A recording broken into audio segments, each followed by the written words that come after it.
Durante años, la tensión entre Roger Waters y Richard Rudd ha estado latente, dejando que los fans reconstruyeran lo sucedido. La música y los espectáculos de Pink Floyd son legendarios y alucinantes, pero me parecía estar viendo un culebrón. Detrás de muchas de sus canciones icónicas, Roger Waters rompe su silencio, revelando una de las relaciones más fascinantes y complicadas de la historia del rock. ¿Quién tiene la culpa, Waters o Rudd? La verdadera historia puede hacer que reconsideres todo lo que creías saber sobre una de las mejores bandas de la historia. Las tensiones de Pink Floyd y su impacto.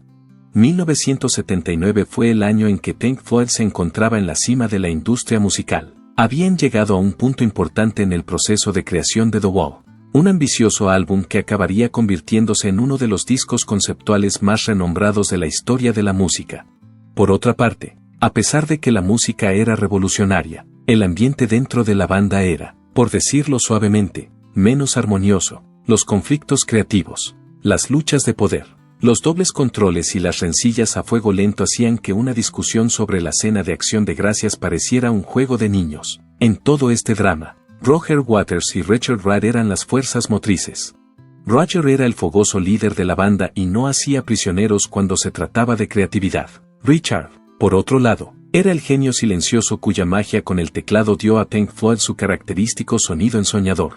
Se podría decir que eran similares al agua y al aceite, o quizás más comparables al café y al zumo de naranja, ambos maravillosos por sí mismos, pero cuando se combinan, son terribles. En retrospectiva, Roger Waters ha revelado sus pensamientos sobre aquellos años difíciles. Digamos también que no todo eran apretones de manos y abrazos todo el tiempo. No solo la música jugó un papel en la tensión que existía entre él y Rudd, se convirtió en un asunto de importancia personal y dejó una marca indeleble en la narrativa de Pink Floyd.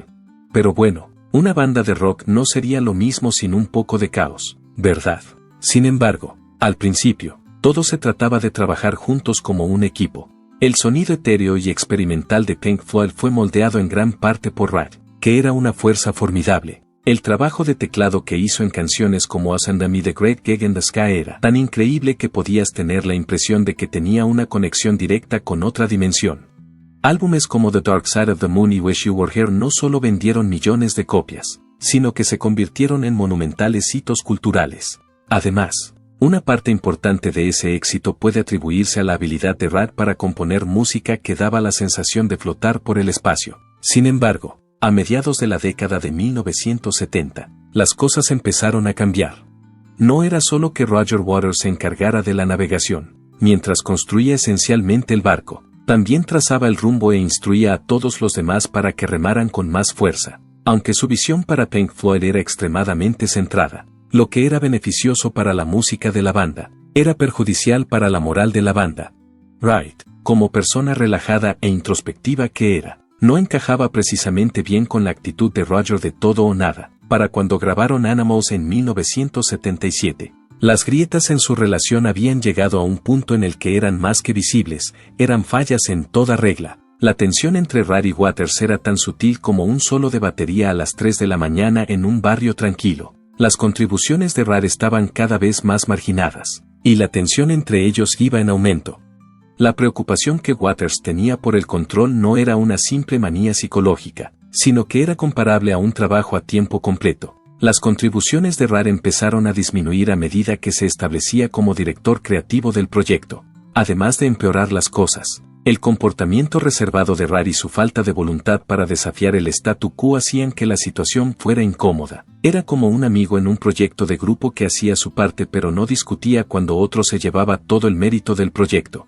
El dominio de Waters no solo era molesto para Rudd, era como intentar respirar en una habitación en la que otra persona acapara todo el aire. Rudd encontraba esto extremadamente frustrante. Cuando la banda finalmente comenzó a trabajar en The Wall, las tensiones dentro del grupo ya estaban en un punto de ebullición. En cuanto a The Wall, Waters tenía planes ambiciosos.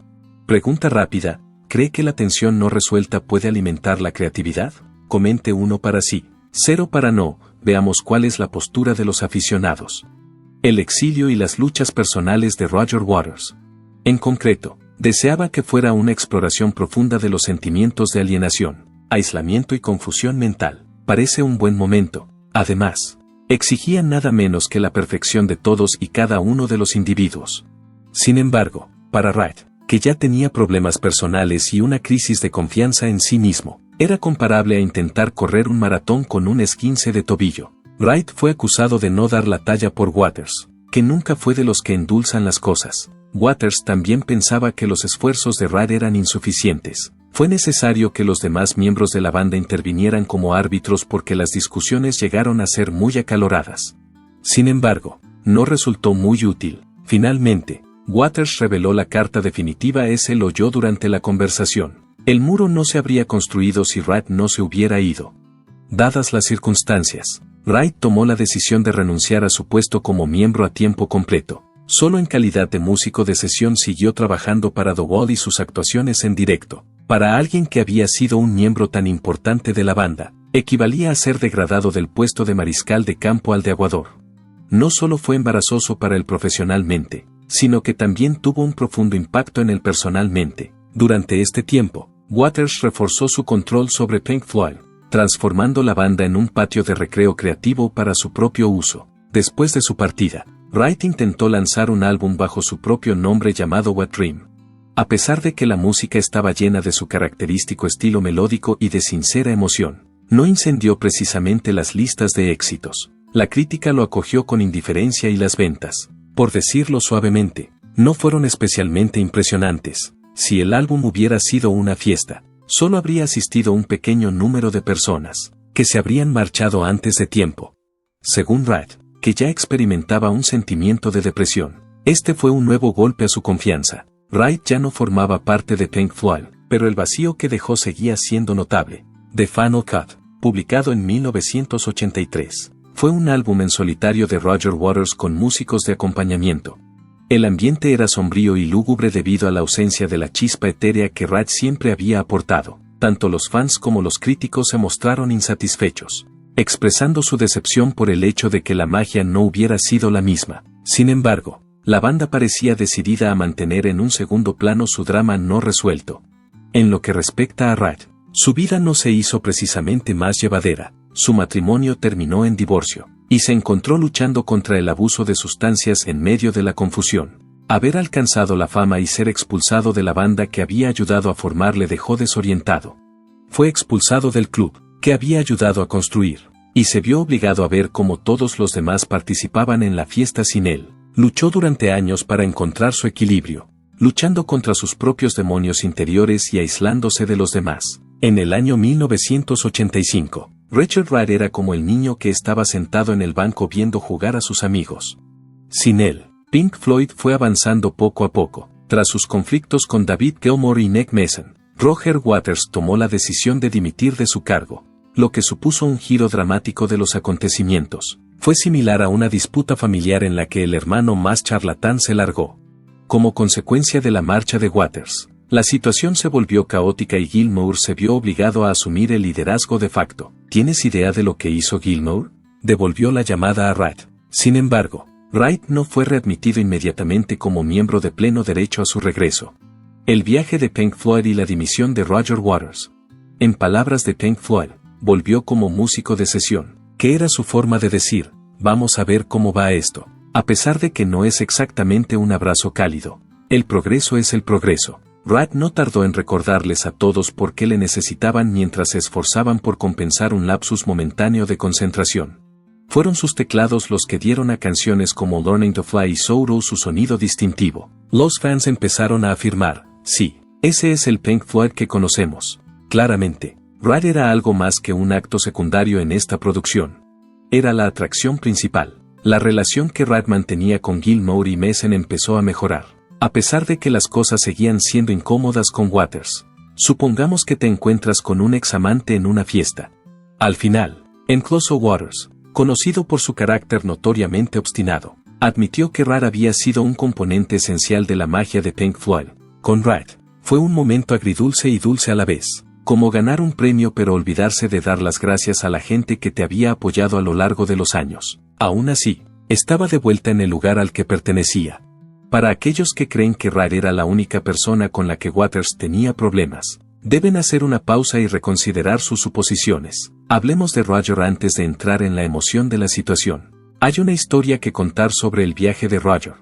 el menor de dos hermanos varones. Roger nació en Great Bookham, Surrey, en 1943. Era el más joven de los dos. Su padre, Eric Fletcher Waters, era miembro del Partido Comunista, cristiano devoto y profesor al mismo tiempo. En el transcurso de la Segunda Guerra Mundial, Eric comenzó su carrera como pacifista y más tarde se convirtió en conductor de ambulancias durante el Blitz.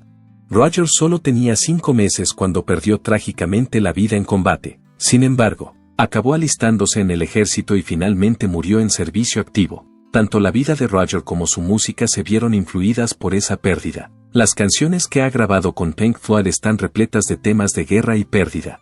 Además, cuando escuchas la historia, te golpea aún más profundamente. Tras el fallecimiento de Arek, la madre de Roger, Mary, trasladó a la familia a Cambridge y crió sola a sus 2 hijos. Las celebraciones que tuvieron lugar el día VJ, que marcó el final de la Segunda Guerra Mundial, son el primer recuerdo de Roger. Ya de niño se enfrentaba a algunas verdades difíciles sobre los efectos de la guerra y sus consecuencias. Roger asistió tanto a la Morley Memorial Junior School como a la Cambridge High School, una escuela para chicos. Aquí conoció por primera vez a Syd Barrett, que se convertiría en el principal líder de Pink Floyd. ¿También te refieres a David Gilmour? Aunque iba a otro colegio, vivía en el barrio. Antes de que nadie se diera cuenta, el universo estaba dando los toques finales a la reunión de bandas de rock más épica de la historia. A la edad de 15 años, Roger ya estaba haciendo un nombre por sí mismo. La campaña juvenil por el desarme nuclear de Cambridge le nombró su presidente, y también se encargó de diseñar sus carteles. No se puede negar que el activista Roger estaba entrando en calor. Sin embargo, a pesar de sus éxitos en el deporte y el activismo, destacaba en los deportes del rugby y el cricket. Decir que le gustaba la escuela sería quedarse corto. La calificaba de opresiva y afirmaba que los profesores intimidaban a los alumnos. A decir verdad, lo único que le gustaba eran los deportes. Roger se trasladó a Londres en 1962 para cursar estudios de arquitectura en el Regent Street Polytechnic. ¿Arquitectura para una estrella del rock del futuro? ¡Qué giro sin precedentes! Los resultados de sus pruebas de aptitud indicaban que tendría éxito en ello. Antes de decidirse por la arquitectura, consideró la posibilidad de estudiar ingeniería mecánica. Nick Mason y Richard Wright fueron 2 de las personas que conoció en la escuela, y los 3 se hicieron amigos rápidamente. En 1963, Roger y Nick habían llegado a un punto en el que ya no estaban interesados en sus estudios y tomaron la decisión de concentrarse en la música. Juntos se mudaron a un piso y enseguida empezaron a tocar música con Richard, además de actuar en fiestas privadas. Se hacían llamar Sigma Sex. Sin embargo, tras la marcha de algunos de sus compañeros de banda, reclutaron a Syd Barrett y Bob Close. Tras la transición de Roger al bajo, la banda experimentó con distintos nombres. DTZ, Leonard's Lodgers y The Abdabs son algunos ejemplos. DTZ, sin duda, influenciados por los músicos de blues Pink Anderson y Floyd Council, acabaron decantándose por Pink Floyd en el año 1966. Durante el año 1967, Pink Floyd se encontraba en la cima de su talento, con Syd Barrett al timón. The Piper at the Gates of Dawn, el primer álbum de la banda, fue una obra maestra en su respectivo género. Sin embargo, la salud mental de Syd empezó a deteriorarse y su comportamiento errático le impidió continuar con su vida. En 1968, la banda tomó una difícil decisión y decidió separarse de él. A pesar de que era muy molesto, tuvieron que seguir adelante. Para Pink Floyd, un nuevo manager y un nuevo compromiso con su misión marcaron el comienzo de un nuevo capítulo. La historia deja claro que no se limitaron a sobrevivir, sino que florecieron. Aparte de eso, era una leyenda del rock. El impacto de Roger Waters en Pink Floyd. En el momento en que Syd Barrett abandonó Pink Floyd en 1968, la banda se encontraba en una situación difícil. Necesitaban a alguien que interviniera y llenara el enorme vacío creativo que Barrett había dejado en su equipo. Entonces David Gilmour entró en escena como participante. Una guitarra suave como la seda, una voz angelical y la capacidad de mezclarse con el caos. No nos engañemos, Roger Waters tomó el timón y no solo se hizo con el control de la situación, sino que la hizo estallar. Gilmour era responsable de mantener las cosas musicalmente en su punto. En el proceso de llevar a Pink Floyd a su mundo de temas profundos, políticos y filosóficos, Waters desempeñó el papel de hermano mayor autoritario de la banda. Olvídate de las vibraciones chifladas y psicodélicas de Barrett. Waters tenía cosas más importantes de las que ocuparse. Aún más impresionante, en 1970 colaboró con Ron Geesin para crear Music from the Body, una banda sonora que incluía sonidos reales del cuerpo humano. Además, el sonido de su estómago gruñendo podría haberse incluido en el álbum. El hecho de que Waters no tuviera miedo de experimentar ni de incomodar a la gente quedó demostrado por su carácter extraño y salvaje. A mediados de los 70, Waters había tomado el control de la situación. Se encargó de escribir la mayoría de las canciones, cantar las letras e incluso compartir el micrófono con Richard Wright y Gilmour. Luego, en 1973, llegó la película The Dark Side of the Moon, que causó sensación. El desafío matemático consiguió mantener su posición en las listas Billboard durante la asombrosa cifra de 736 semanas, lo que equivale a 14 años. No solo vendió más de 40 millones de copias, sino que sigue moviendo miles de unidades cada semana. Como Waters estaba tan orgulloso de sí mismo, una vez la tocó para su mujer, y cuando ella se echó a llorar, sin duda creyó que había hecho un trabajo excelente. La música de Pink Floyd estaba impregnada del corazón de Waters y de sus luchas con su padre. La muerte de su padre durante la Segunda Guerra Mundial le afectó profundamente y, como resultado, escribió canciones que exploraban los costes de la guerra, el dolor y la injusticia de la vida. Siguió componiendo canciones que exploraban estos temas. A través de canciones como Corporal Clegg y The Final Cut, invocaba con frecuencia en sus composiciones musicales la pregunta ¿por qué está el mundo tan jodido? Todos bailábamos al ritmo de las canciones y pensábamos, tío, esto es muy profundo. Durante todo ese tiempo, el muro se materializó en ese preciso momento. Si el álbum The Dark Side of the Moon cambió las reglas del juego, The Wall fue el que realmente arrebató el micrófono a la competencia. Esta canción, publicada en 1979, se inspiró en la lucha de Waters contra los sentimientos de aislamiento y abandono, así como en un fuerte deseo de decirle al mundo, déjame en paz. La canción de Waters, publicada en 1979, pasó a convertirse en uno de los álbumes que más copias vendió de la historia, y las actuaciones en directo fueron absolutamente increíbles. En mitad de la actuación, desmontaron el muro del escenario que habían construido antes de la actuación. ¿Sabías que Waters no volvió a actuar con Pink Floyd hasta el Live 8 de 2005? Esto es algo que deberías saber. Con motivo de The Last Wall Show, que tuvo lugar en 1981, Waters realizó este acto por última vez. En 1983, cuando publicaron The Final Cut, la situación estaba cargada de tensión entre todas las partes implicadas. El proyecto en solitario de Pink Floyd estaba siendo dirigido por Waters, mientras que Gilmour y los demás miembros eran más parecidos a becarios no remunerados. Waters era el que estaba a cargo del proyecto. Este álbum, que era esencialmente el disco en solitario de Waters, estaba lleno de golpes políticos y temas más oscuros. A pesar de que Gilmour deseaba más tiempo para componer canciones, Waters tomó una decisión que era A mi manera o La carretera. El nombre de Gilmour ni siquiera se incluyó en los créditos de producción debido al intenso conflicto que existía entre ambos. Unos años más tarde, en 1985, Waters llegó a la conclusión de que había llegado al final de su carrera. Tras levantar las manos y referirse a Pink Floyd como una fuerza gastada, abandonó la sala. Por otro lado, Gilmour y Nick Mason aún no estaban preparados para considerar el abandono de la situación.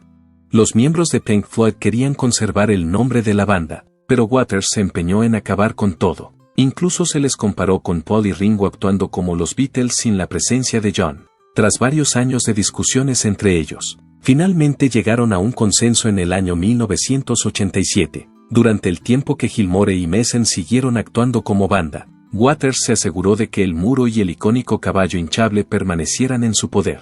Siempre recordaré con cariño el momento en que volvieron a reunirse para el Live 8 de 2005. Fue un momento que nunca olvidaré. Waters, Gilmour, Mason y Rare interpretaron varias canciones durante los 23 minutos que duró su actuación juntos. Algunas de las canciones que interpretaron fueron Wish You Were Here y Comfortably Numb. Fue a la vez emotivo y épico durante 23 minutos, demostrando que incluso las agrias leyendas del rock son capaces de dejar sus egos a un lado y disfrutar durante toda la actuación.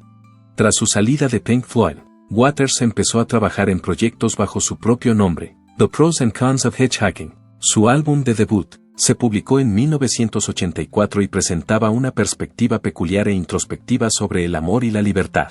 El álbum se puso a disposición del público. De hecho, el legendario guitarrista Eric era miembro de la banda original. Aunque hubo quien lo admiró, También hubo quien se preguntó si Waters había perdido o no la cabeza. Se llevó el álbum de gira y mezcló canciones nuevas con clásicos de Pink Floyd, pero la venta de entradas fue tan baja que podría haberse planteado hacer autostop él mismo. A pesar de ello, llevó el álbum de gira. Al final, el álbum obtuvo la certificación de oro. Le ames, le odies o pienses que es demasiado intenso. No hay duda de que Roger Waters ha dejado una huella indeleble en Pink Floyd y en la historia de la música. Esto es cierto independientemente de si crees que es un poco demasiado intenso. A decir verdad, si no hubiera habido ningún drama en el mundo actual, ¿seguiríamos hablando de ellos como lo hacemos ahora? De ninguna manera es probable. Después de eso, en el año 1986, Roger Waters llegó a la conclusión de que la música no era suficiente para él, y como resultado, comenzó a trabajar en la industria del cine. Carrera y contribuciones de Roger Waters. Contribuyó con sus habilidades a la película de animación When the Wind Blows, Cuando sopla el viento, que cuenta la historia de una pareja de ancianos de buen corazón que intentan sobrevivir a las secuelas de un ataque nuclear. Qué sensación más cálida y difusa, ¿verdad? Para la banda sonora, reunió a una banda que él mismo formó y a la que dio el alegre nombre de The Bleeding Heart Band. Después, en 1987, Waters publicó su segundo álbum en solitario, titulado Radio K.A. Contaba la alocada historia de Billy, un hombre mudo de un pueblo minero galés en apuros que, de algún modo, capta ondas de radio en su cabeza. ¿Cuál es la historia de Billy? La historia no era nada fuera de lo común. Se trataba de aprender a comunicarse con un DJ de radio, empaquetar ordenadores globales y fingir que se lanzaba un ataque nuclear para sacudir el mundo. Inmediatamente después del lanzamiento del álbum, Waters se embarcó en una gira que acabó transformando Radio K.A. en todo un espectáculo escénico. Y ya que hablamos de espectáculos, una de sus actuaciones más extraordinarias tuvo lugar en la zona comprendida entre la Potsdamer Platz y la Puerta de Brandenburgo. 200.000 personas actuaban en directo, mientras 1.000 millones más lo veían por televisión. Teniendo en cuenta que se trataba de una gran fiesta benéfica, no está nada mal. Además, Waters no se contuvo a la hora de elegir el cartel. Johnny Mitchell, Van Morrison, Cyndi Lauper, Bryan Adams, Cineado con Nori The Scorpions fueron algunos de los artistas conocidos con los que consiguió ponerse en contacto. Y por si fuera poco, añadió una banda de música de la Unión Soviética, una orquesta sinfónica de Alemania Oriental y helicópteros reales del ejército de Estados Unidos. Este fue el momento preciso en el que habría sido apropiado decir, "Go big or go home". Además, el concierto fue un gran éxito. A pesar de que algunos de sus antiguos compañeros de Pink Floyd no estuvieron presentes, Waters no solo editó un álbum doble de la actuación, sino que además obtuvo la certificación de platino. Roger Waters pudo experimentar la emoción de la gran pantalla por primera vez en marzo de 2007, cuando su canción Hello, y Love You apareció en la película de ciencia ficción The Last Memsy. Según él, la canción fue una elección excelente para la película porque captaba los temas del bien contra el mal y la fuerza de la inocencia. En pocas palabras, el profundo material filosófico que te hace sentir cálido y difuso por dentro. Un año más tarde, en 2008, Waters actuó en el célebre Festival de Coachella, que se celebra en el estado de California. También estaba previsto que fuera la atracción principal del Live Earth de Bombay. A pesar de ello, el concierto se canceló finalmente debido a los trágicos atentados terroristas ocurridos en la ciudad. El ambiente que buscaban no fue exactamente el que consiguieron. Por otro lado, Waters no bajó el ritmo. Fue capaz de ganar más dinero que la gira de cualquier otro artista en solitario en el año 2013, gracias al éxito de su gira The World Live. Además, fue un contribuyente al fondo de ayuda para el huracán Sandy en el año 2012. Principalmente debido al hecho de que cuando eres Roger Waters, no solo rockeas duro, sino que también rockeas por causas que son importantes para ti. Luego, en 2017, Waters finalmente lanzó su primer álbum en solitario en casi 25 años, titulado Is This the Life We Want? Esto llegó después de lo que pareció casi una eternidad de espera. El álbum, que fue producido por Nigel Godrich, quien anteriormente había hecho su magia con Radiohead, trajo de vuelta ese sonido clásico de Waters que la gente conoce y adora. Ese mismo año, se embarcó en una gira llamada As Potsdam, durante la cual interpretó una combinación de clásicos de Pink Floyd y temas en solitario, asegurándose de que su público estuviera rockeando y pensando al mismo tiempo. En lo que respecta a la creatividad, Roger seguía superando los límites. además de prestar su voz a una interpretación de The Soldier's Tale de Igor Stravinsky. Incluso se unió a la banda de Nick Mason para una única actuación. Llegó el año 2020 y, al igual que la mayoría de las demás cosas, la gira de This Is Not a Drill de Rodgers se retrasó debido a, ya sabes, esa pequeña pandemia que arrasó el mundo. En un principio estaba previsto que la gira finalizara justo antes de las elecciones presidenciales. Sin embargo, se pospuso hasta 2022, cuando por fin se puso en marcha. Fue un éxito instantáneo en todo el continente norteamericano. Además, no terminó ahí, por supuesto. En el año 2023, la había ampliado a Europa. A pesar de ello, la gira no se centró únicamente en la música. Con ella, Roger ofreció profundos comentarios sobre diversos temas sociales y políticos. Durante la pandemia, Waters estaba ocupado escribiendo unas memorias sobre su vida y su carrera, mientras todo el mundo intentaba sobrevivir a base de pan de masa madre y viendo Netflix. Waters escribía sus memorias, y en diciembre de 2022, sorprendió a sus fans publicando un Extended Play, EP, llamado The Lockdown Sessions. Este EP incluía versiones actualizadas de algunas de sus canciones más populares, incluidas las de su carrera en solitario y las de Pink Floyd. Sin embargo, la verdadera sorpresa llegó en 2023, cuando Roger lanzó una versión reimaginada de The Dark Side of the Moon para celebrar el 50 aniversario del álbum. En esta nueva versión, denominada The Dark Side of the Moon Redux, se eliminaron los solos de guitarra y se añadieron secciones habladas. En pocas palabras, es prácticamente igual que la original, pero con un poco más de sabiduría de Roger Waters. Además, llevó esta versión de gira en octubre de 2023, con 2 actuaciones especiales en el London Palladium antes de regresar a casa. No fueron meros conciertos. La música y las ideas que crea Roger Waters siguen manteniéndonos a todos en vilo, incluido el hecho de que sigue rockeando y pensando a lo grande. El individuo no va a bajar el ritmo a corto plazo, y seamos sinceros, es muy poco probable que lo haga. Richard Wright, recordando a un visionario de la música. Richard Wright falleció el 15 de septiembre de 2008, tras una breve batalla contra el cáncer. El sonido de la banda estaba muy influenciado por sus composiciones atmosféricas y su emotiva forma de tocar, que contribuyeron a los clásicos de la banda como The Dark Side of the Moon y Wish You Were Here. El legado de Wright es celebrado tanto por los fans como por sus compañeros de banda, a pesar de las tensiones que han existido en el pasado. A sus 81 años, Roger Waters sigue cautivando al público con su música y sus actividades. The Dark Side of the Moon Redux fue una versión reimaginada del icónico álbum que publicó en 2024, con nuevos arreglos y un componente hablado. El proyecto suscitó diversas reacciones, algunos elogiaron su carácter innovador, mientras que otros expresaron sus dudas sobre la reinterpretación de un clásico. Además, Waters ha estado trabajando en un nuevo álbum, así como en sus memorias, lo que sugiere que no hay planes para una reunión de Pink Floyd. Su declaración, "Estoy ocupado haciendo otras cosas", puso de manifiesto que estaba concentrado en su proyecto en solitario. Reflexión sobre sus relaciones. Tanto Waters como Wright tenían una relación complicada que se caracterizaba tanto por trabajar juntos como por pelearse entre ellos. Debido a las tensiones que existían entre ellos, Wright fue apartado temporalmente de la banda mientras grababan The Wall. A pesar de que juntos crearon música innovadora, a pesar de estos obstáculos, Waters ha reconocido las contribuciones de Wright en los últimos años, ofreciendo una perspectiva más matizada de la historia que ambos comparten. ¿Le sorprendieron las palabras de Roger? ¿Cree que Pink Floyd podría haber seguido unidos si las cosas se hubieran manejado de otra manera? Háganoslo saber en los comentarios, su voz importa en esta comunidad. Si esta historia te ha tocado la fibra sensible, dale al botón me gusta, suscríbete para conocer más verdades entre bastidores de leyendas de la música y toca la campana para no perderte ni un detalle.